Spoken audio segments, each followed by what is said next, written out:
Hey everyone, welcome. We are so excited to be here with you today. My name is Melinda.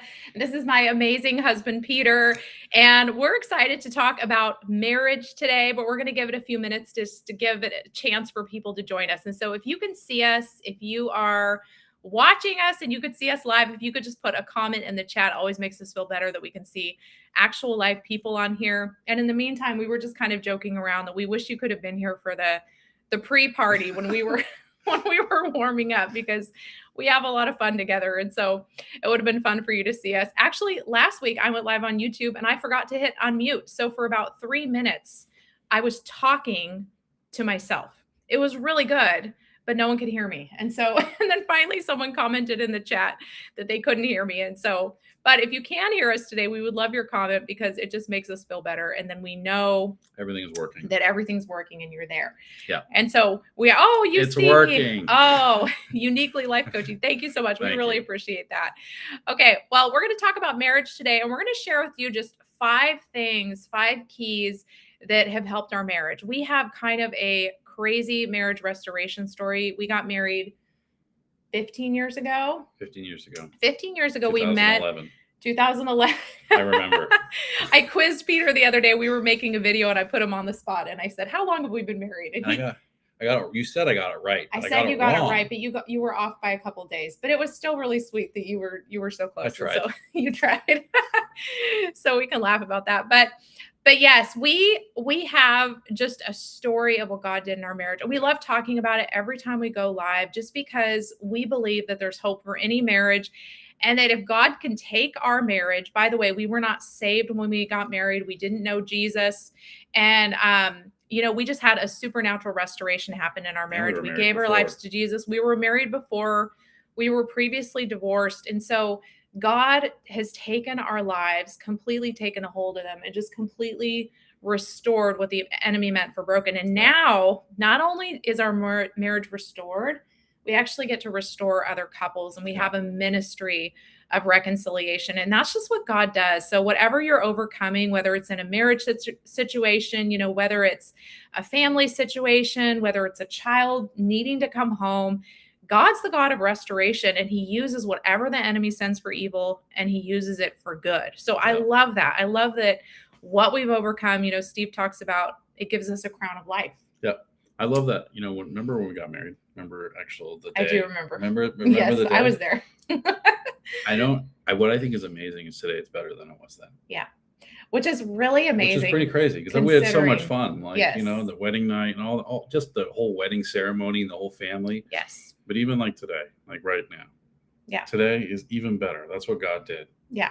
And I think a lot of what has transformed our marriage, because a lot of times people will ask, like, well, how did you go from you don't know Jesus, all of these things came out in our marriage, we almost fell apart, and then you go from having this great marriage. It doesn't mean we don't have challenges. It doesn't mean we don't have like everybody else. It doesn't mean we're not going through hard things. It doesn't mean we don't have challenges with kids or with finances or things like that. But how do you go from there to there? And we just want to share with you just some things that have really helped us, that we've learned. A lot of this we've learned from just the different people we've been around, from Steve and Wendy Backlund. And we're going to start with beliefs. One of the main things is believing the best in your spouse. And I want to say this is probably, out of all of the things that we have learned, I would say this is probably the biggest one that has brought the biggest breakthrough. For sure. Yeah. Sorry, I'm reading some of the comments. I think, we can, with everything that, where we were and before we were saved, learning to really believe the best in each other, learning to believe that not only is our marriage favored and God is behind it and breathing on it, but that Melinda is thinking really good thoughts about me, and that Melinda is happy to be married to me, and not just happy, but really believes like, oh, that was the best decision of my life.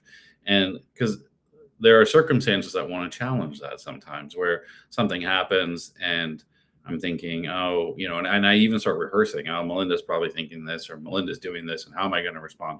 And then I just catch myself. I'm like, Peter, what are you believing? What are you believing about Melinda, about your marriage, about how much she loves you, about just I don't know, all the goodness in our Yeah, life. it's so good. Well, I see the comment in the chat. We're praying over your Yeah. marriage. Yeah, and we really believe, Peter was to say we were disconnected is like an understatement before. And so we just believe in God's transformative power to transform any marriage. So Yeah. we're just praying over you that your husband will turn back and that disconnection is just turned into connection and that everything that the enemies come after is going to be restored in Jesus' name. Yep. Yeah. And whether it's like a massive like rebuild, which is what we had, or it's just like a little, I don't know, just like a little upgrade, just like a tune up. God is all about marriages. God's all about covenant, right? He's all about covenant. And that's what marriage is. Marriage is a covenant. And we're going to talk about a lot of different things, but I even like the story of Nehemiah. The reason that the wall meant so much to Nehemiah and why he wept when he heard it was down was because the wall actually represented the covenant for the people of Israel. It represented his protection, the covenant of protection. And I think it's almost a picture of just kind of God's covenant for us and God's desire for us to covenant in our marriage. And so what he did for us, supernaturally rebuilding the walls that were totally down, or whether it's just, maybe it's time to just kind of repaint the wall or whatever and just do a little upgrade. God can do it all. God can do everything. Yeah, so good. And the reason we're talking about marriage today is also because we do have a marriage conference coming up on July 10th and 11th. We're really excited about this, and partially because every time we do these events, it gives people hope, and we were at a point in our marriage where we just really needed hope. It's gonna be fun. It's going to be so fun. It's a fun conference. So we have Connie and Aaron Jones speaking. Steve and Wendy Backlund are joining online. They're going to be joining from their home in Idaho. And so we have Daryl and Gina. We have some incredible people. And so lots of different backgrounds, lots of different types of marriage, and lots of different speakers and stories. And what they've overcome. And what they've overcome. Yes. And so it's going to be really fun. But if you feel led to join us, you can go to Igniting Hope Academy to find out more about that. And your website as well. Or my website, yes. But either one you can go to and hop in there. But the other thing we want to talk about, so believing the best in your spouse has been such a key. But I think the other thing is forgiveness. And this has been a big thing in our marriage. I always talk about the story of Joseph. It's one of my favorite stories. And I think it's because his life is a picture of what God can do with someone who's willing to forgive, and whether you're forgiving someone who can be in your life, forgiveness doesn't mean we don't have boundaries, but what God can do in the life of someone who's willing to forgive. Joseph, he's thrown into slavery by his own brothers. He has these two prophetic dreams. God shows him that his destiny, you're going to be a ruler and a leader. And then he gets sold into slavery because of his brothers. And it's really interesting, granted, Joseph probably shouldn't have told him about the dreams, but all that to say, like, his life, everything in his life was going in the opposite direction. And he just had all these betrayals. And then he was falsely accused after he was put in the home with the Potiphar. So then he finds himself in prison, and then he interprets a dream, still doesn't get out of prison. They forget about him. And it's just this crazy story of feeling like maybe God missed me. Maybe there's like missed opportunities and huge opportunities for bitterness to grow in Joseph's life. I mean, talk about a reason to be bitter. He was in prison for, they think, between 13, 15 years. All of his youthful years were robbed. I mean, and I love how in the midst of, and we don't really know like kind of what was going on in his mind, right? Mm-hmm. But I think we can all relate, to, going through trials like Joseph did, and whether it's in our marriage or in anything really. And it says the word of the Lord tested Joseph. And so he had these words, and we've all received words. Yeah. Everybody who's listening has received words about your marriage. You've received things, people have spoken into you. You have read the Rhema word. You have heard things from the Lord that have spoken a life and truth into your marriage. And that very same thing tested Joseph when he was going through all that. And it tested us. We've been tested in that way. And in that, it was in the forgiveness, it was so powerful. But the power of the forgiveness it's fantastic. But what gives it its real force is the believing.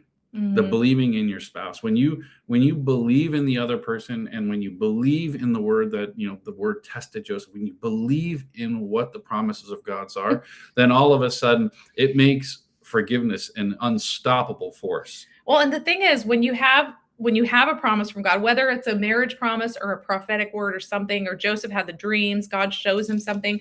We always talk about this middle season that you kind of go through too. And everyone goes through this to some extent. Some people call it the wilderness. We go through this time. You get the promise, you have the word. Here's Joseph. He's like, okay, I have this word.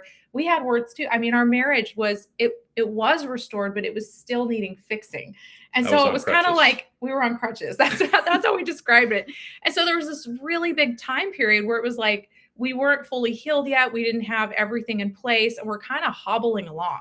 Yeah. Really. And these are the times where it's like these are the opportunities where we get to actually hold on to what God has said and remember those promises. Because I'm sure while Joseph was in prison, I mean, it didn't, I can't imagine being in that place, being in that position and thinking like, okay, I know I had those dreams, but has God forgotten me, or has he forgotten about my marriage? Has he forgotten about my circumstances? Has he forgotten about my child, maybe our prodigals, Yeah. has he forgotten about I'm over here, and I feel this way.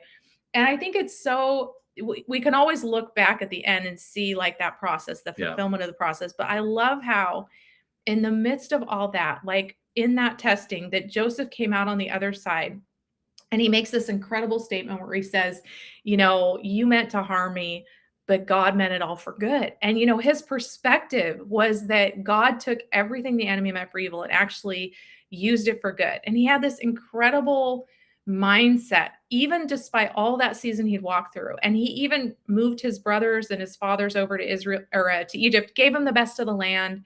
He set them up. So he set up the entire generational line to inherit this land, to get it's just kind of So some would amazing. say that his middle season was a preparation. It was a preparation. Thank you. Yes, the middle season.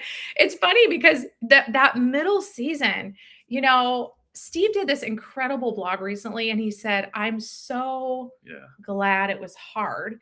And it was so good because I think now I can look back at hard seasons, even that challenging season we went through in our marriage and think, I'm not I don't want anybody to go through what we went through, but I'm thankful that God took the time to develop us. I'm Yeah. thankful Yeah. that God was working in us even when we couldn't see it. I'm so thankful Yeah. that we even went through some of the trials we went through because we wouldn't be who we are today. Yeah. And I think now when we go through things and I think to have that gratitude in the Mhm. preparation, we'll call it the preparation season. So it doesn't Mhm. sound so negative, right? Like Yes. the wilderness. But when you're in the middle of something, and whether you're contending for a spouse or maybe your children's spouses or your marriage or whatever context it is, I think it's this idea of like, how do I remain grateful? Part of it is, and we'll get on some other ones, but is believing the best Mhm. in our spouse and forgiveness. Yeah. And when we can do that, just kind of renewing our mind with that, then we can just stay grateful for the season of preparation rather than like, oh, I'm so thankful for going around this mountain again, or I'm so Yeah. thankful for this like wilderness.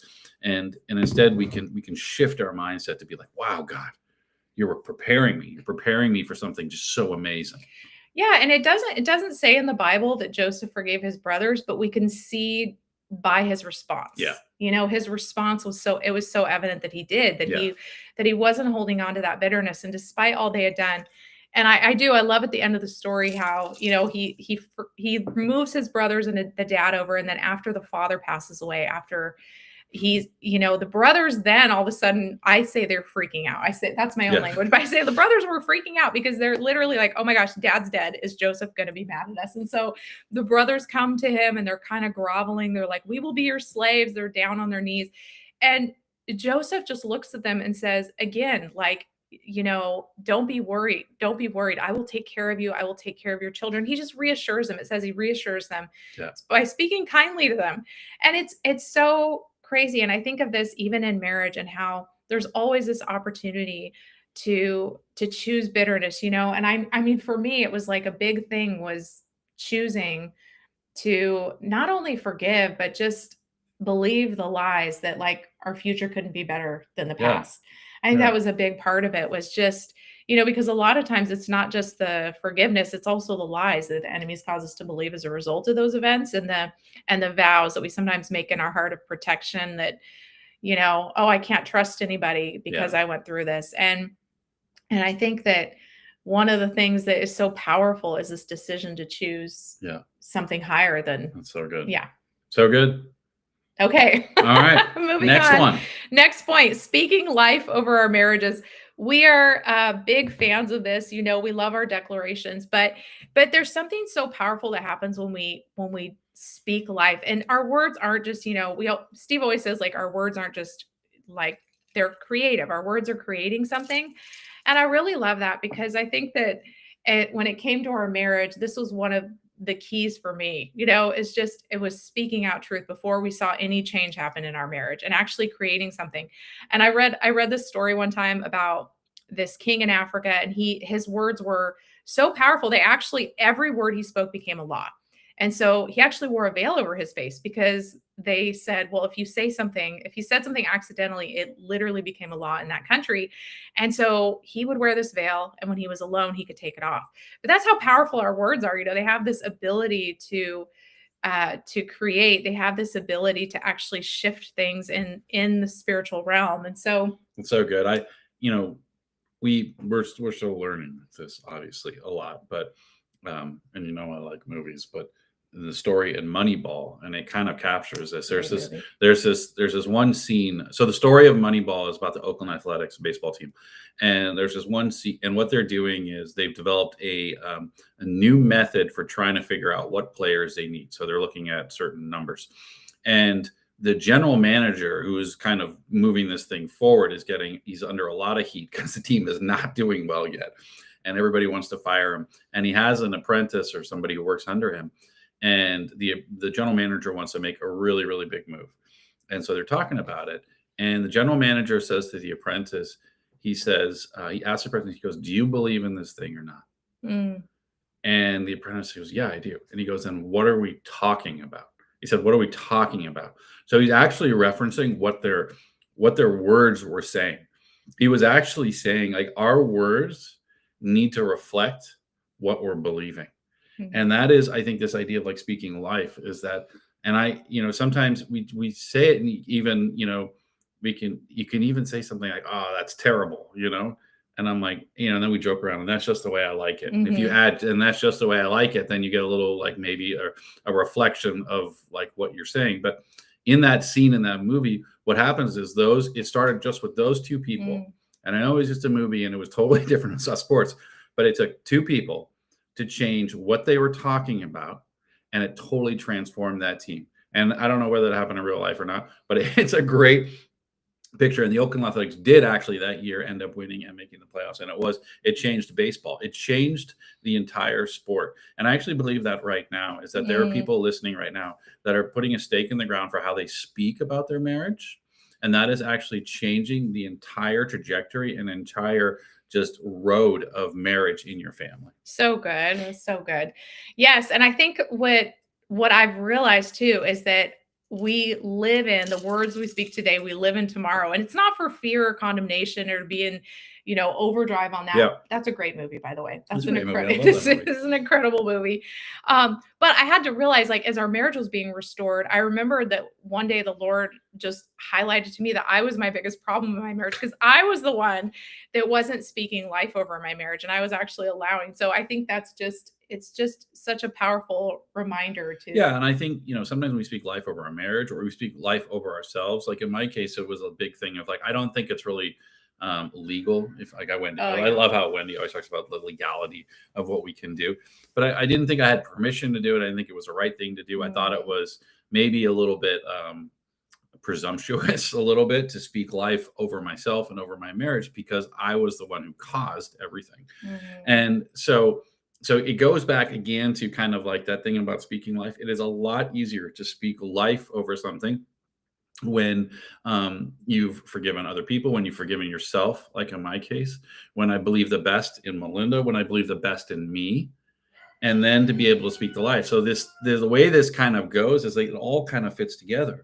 But it's what I think I wanted to do was I was like, well, I can speak life into Melinda and I can speak life into myself, but I don't really want to forgive myself entirely, because if I do, Mm, then I'm giving my permission to do something that's not right, and that's not healthy. And also, I don't want to necessarily believe the absolute best in myself, because that's then I'm being prideful. mm, And when I do that, then it's hard for the words that I'm speaking to mm. have the effect that God really wants them to have in the spirit. So good. I don't know. No, it's really powerful. Can you That's what I talk think. can you talk a little bit more about that, just forgiving yourself? I think Yeah, I because think. I yeah. mean, you know, the here's the lie. The lie is, if I forgive myself and I let myself off the hook, then I'm going to do it again. That was the lie. And Yeah. so, and the story is adultery and pornography. Okay, so And this was this yeah. is, so you know, I get saved. I have this radical encounter. I don't really know, like, I don't really have much context for Mm, it, because I had just been saved, and I only found out later that, oh, that's kind of a big deal when, like, you have an open vision and you can see Jesus. But in the moment, all I knew was that Jesus was my answer. And so then there was this journey of walking that out. And part of, in the beginning, what I believed was, first of all, I have to serve my way in, and don't ever forget what you did, and don't fully let yourself off the hook for what happened. Because if you do, you're going to backslide, because you hear the stories about backsliding. And you're like, well, that I don't want. And the only thing that's going to prevent me from backsliding is by not forgiving myself, by holding on to the shame, holding on to the guilt. And, you know, when you hold on to that, it makes it so hard to first of all receive forgiveness from somebody else, receive forgiveness from God, receive to believe the best in other people, to believe the yeah. best in. I mean, what if I hear a story about somebody else like doing this, and then I'm like, oh, well, and my thought is like, well, you better not forget what you did, or else you're going to backslide. So all of a sudden, now I can't believe the best in other people, Mm, and I can't believe the best in our marriage, and I can't believe the best even in heaven and God and all the promises. And so all of this comes in because I'm holding on to something that I shouldn't hold on to. So yeah, forgiving, that was a big moment. And I guess the question is, like, how do you forgive yourself? You know, and the honest answer is, I don't think there's a recipe for that. I think probably the recipe is, um, I I just tried to commune with God. That was it. I just spent time with God. And I think the more we spend time with the Lord, the more the relationship forms, the more the relationship blossoms. And that's what happened. It just, over time, we went, and I just found my way. I think one of the things we talked about a little bit was when you were like talking about believing the best, mm, is that there is definitely a difference between men and women and their spiritual relationships with the Lord. And you have yours and I have mine. And in the beginning, it looked very, it still does look different, but in the beginning, it looked even more different. And, you know, I went through a path, and I'm sure there are people listening right now where there's a spouse where they're like, oh, I really wish they would, you know, be closer to the Lord, or really be, yeah. do this more. Yeah. And I just want to tell you, just keep praying. Melinda prayed for me, and she just kind of left it, and she just prayed, and she prayed, and she prayed. And to this day, like, if I looked at where I am now compared to where I was before I was saved, or even the day I was saved, I mean, it is Night and day. like galaxies But that's not true. different. Yeah, but you were always this is the part. It's so fun to look at God's restoration, but I could always look at Peter and see the good. Even when all of the infidelity came out, this was the night he got saved. All of this stuff comes out. And it was such a crazy moment because I remember actually looking at him and going, this isn't who you really are. Like, and I think sometimes, you know, this is how the Lord looks at us, you know? Yeah. And I know we're going a little off track here, but But I it's still feel like about it's believing kind of the best, important. though. It's It's kind of like still what you believing. believe. It was like this supernatural grace to look at Peter in that moment and go, what are you doing? This isn't the man that I know God has made you, you know? And it was like this grace extended. And I even Yeah. think of the story of Paul and how Paul is, you know, Saul, when he's Saul, he is persecuting the Yeah. church. He thinks he's doing something for God, you know, and he's having families ripped from their home, murdered. You know, he condoned the murder of Stephen, and he's literally the persecutor of the church. The apostles are even afraid to meet with him when he initially got saved. But I look at that and I go, man, God to say God looked at him and he didn't see, he said, no, he's my guy. Like I know what he's doing, but Yeah. he's my servant. He's going to help me build the church. He's got a purpose. And I love that because I think that, sometimes even in our darkest moments or the moment where our spouse is not behaving like we want them to, or there's a child, or Yeah. there's something happening in our lives, our belief about that and our partnership in that is so powerful. And I remember the Lord even challenging me in that moment and telling me, he spoke to me that night and said, I'm going to restore your marriage. And I remember, as much as I wanted to hold on to that, there was still a part of me that was living in these two realities of, okay, I hear what you're saying, Lord, I believe you. But he was challenging me to see Peter as this man of God who actually, what he was doing. This doesn't mean we just allow people to, Yeah. by the way, we want to Yeah. say Yeah. this doesn't mean we don't have boundaries, we just Right. allow people to run over us. It doesn't mean, that we just forgive people and let people to continue to do things in our life. But this was just what happened in our marriage. But I remember the challenge for me was looking at Peter and believing that he was who God said he is, even in the recovery process, even as I was journeying through that forgiveness process. It was looking at him and going, that's not who he is. This is who he is, And right after he got saved, we started going to these conferences and people would give Peter prophetic words that, you're a man of purity, you're a man of power, you're a family man. And I remember looking at Peter and going, oh, it's actually hard for him to hear that about himself. Yeah, because the lie I believe is And not true. yeah, You're lying. and That's so, really and I remember as we were going through that process, it was like, even before I saw Peter behaving that way, even before he got saved, I remember the Lord challenging me to believe higher than what I was seeing. Yeah. That there was a greater truth, there was a greater purpose in Peter. And even though I couldn't see it at the time, and even though my prayers felt like they were just hitting the ceiling, there would be days where I would pray, and I even wrote in my journal one time, this was my desperate prayer, whatever it takes to bring Peter to you, Lord. Answered prayer. But your prayers are so powerful and your words are powerful and God hears all of them. And years later, God answered our prayers in ways that we never even imagined. And we talk about this before, is like the gospel is offensive, and that story of Paul is offensive. I mean, Yeah. the whole thing is offensive. That it's offensive that God used a guy like Saul. It's offensive that Paul wrote it all out. So he's like speaking life, right? He's writing these, he's writing, these crazy testimonies, these letters to everybody about how good God is, and all these things. And it's, from some people, for some people, when they would see those letters, they'll be like, who are you to write that stuff? Right. Like, right. And I think, and to some Yeah. effect, I think Paul is he's writing to other people, but he's also writing to himself because he needs to hear it. He needs to, the offense sometimes is it's a projection that comes from other people that are saying, like, who are you, Paul? Yeah. Who are you to write that? And he's like, I'm not trying to qualify myself. God is the one who qualified me to do this. But he kept going. He kept speaking life. He kept speaking life over other people. Yeah. He believed in the words that he got. And I think he couldn't take his past identity into his destiny. Yeah. That was the big thing for Paul. He couldn't allow, he was a murderer. He could have called, he was having people murdered. He was condoning the persecution of the church. I can't imagine that today, what that would feel like, but he couldn't take that with him. And that's the thing, when we've gone through a trial, or we're currently going through a trial, just really focusing on the goal. Like, what is God actually saying about that person? Because Jesus looked at Paul and he didn't see Saul. He saw Paul. He's like, this is the man that's going to take my church, that's going to lead my church. And his belief about him is what caused his future to happen. Yeah, so good.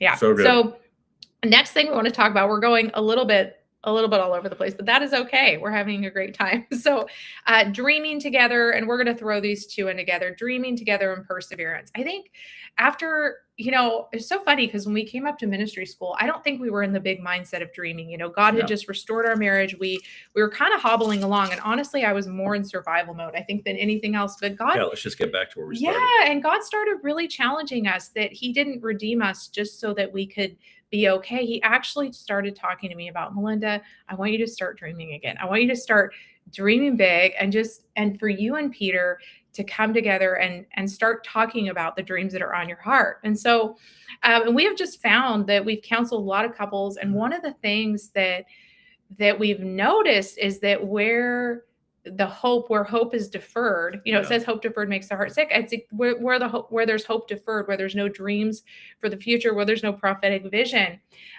Those are the marriages where there's such a huge opportunity for them to start dreaming again. And I think when we see that, we were ministering to one couple, and while we were in that session, it was so powerful because we had this revelation together, all of us together, that they didn't have any dreams about the future. And then there was just a moment where I asked the Lord to show this person a vision for the future, and this person just had this just picture from the Lord of what she was going to be doing with her husband. It was so powerful, but it completely demolished all the hopelessness in her life. It completely eradicated any lies that the enemy was telling her about the future. Just that one picture. Yeah, and I think dreams are, whether sometimes in a marriage dreams happen. There's dreams for the marriage for the both of us, but then there's also dreams that we have individually still, Yeah. and that's really healthy to have. And Mhm.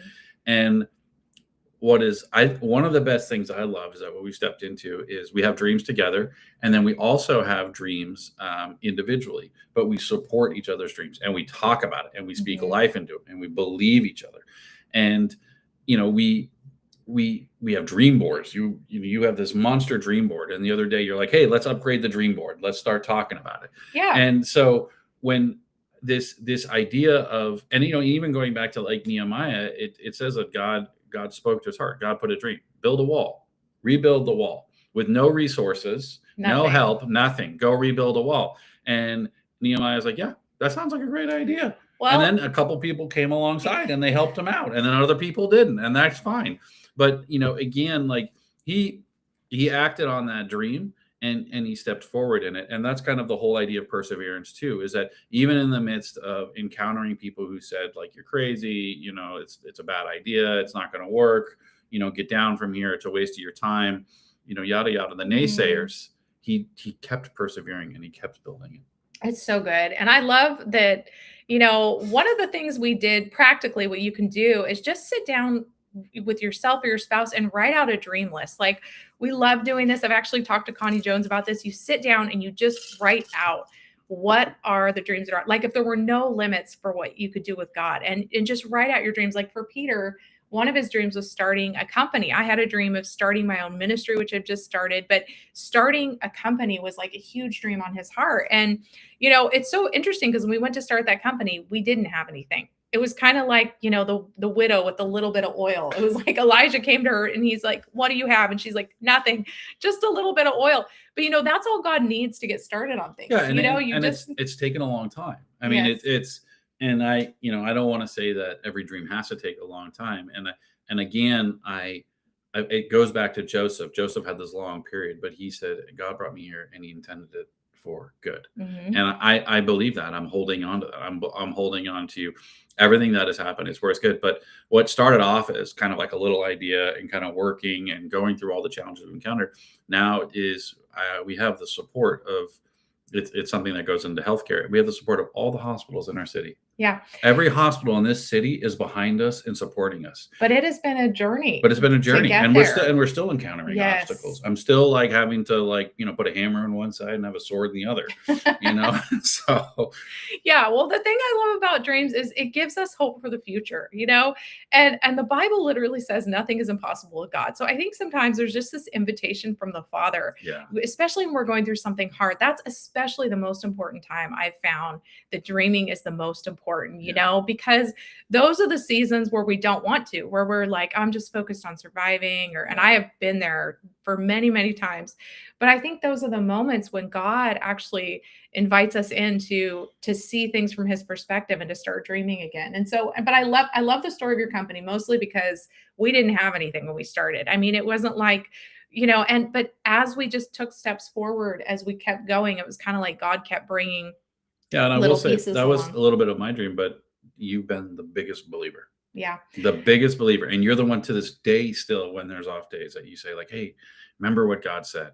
Remember what God said. And I think that is like like I love, Steve Backlund says it's the most important person you're going to prophesy over is yourself. And the second most important person is your spouse. And Mhm. that's something, but sometimes it's hard to prophesy over yourself. Sometimes it's hard to like say like, hey, that dream, it's going great and it's alive. And I'm like, no, it's not, God. I got this, and this going on. And but then to have someone who just says like, hey, no, remember when?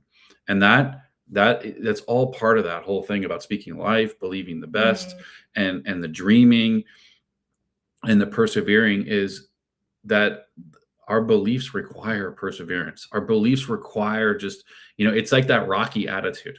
That like we all know Yes. the outcome of the Rocky movies. He wins. He wins every Yes. time. I've watched that movie 100 times. Melinda goes, "Hey, how was it?" I go, "He won again."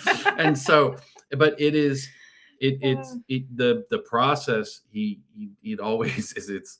He has bad rounds. He gets beaten pretty bad, and sometimes we feel that way. But when you have somebody in your corner, and that's what Melinda's been. It's like, you got this. Yeah, You got and remember this. that's such a Remember great this. visual. Remember What this. what is the coach called that's in the corner giving the water and doing that's who we are for our spouse, Yeah. the Well, the spouse. old coach and the original one, his name is Mickey. Okay. And actually he's the one who believed in Rocky the Yes. first time when Rocky was the underdog. And Mickey is like, you can do it. You can do it.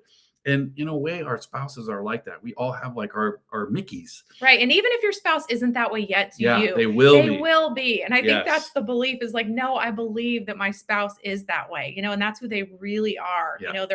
They're created in the image of God. Like there's nothing that they can't do. There's nothing God won't do to reach them. I mean, just the fact that it's on your heart says that it's on God's heart. Yeah. Yeah.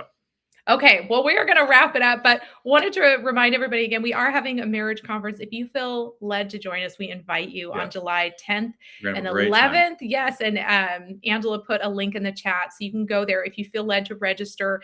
And all the time, we always say this, but if finances are an issue, please just email our customer service. We don't want anyone to miss out on attending the event. So it's going to be online, and it'll also be in Redding, California. But thank you so much for watching today. We love you all. We're praying a blessing over your week, and we'll see you next time.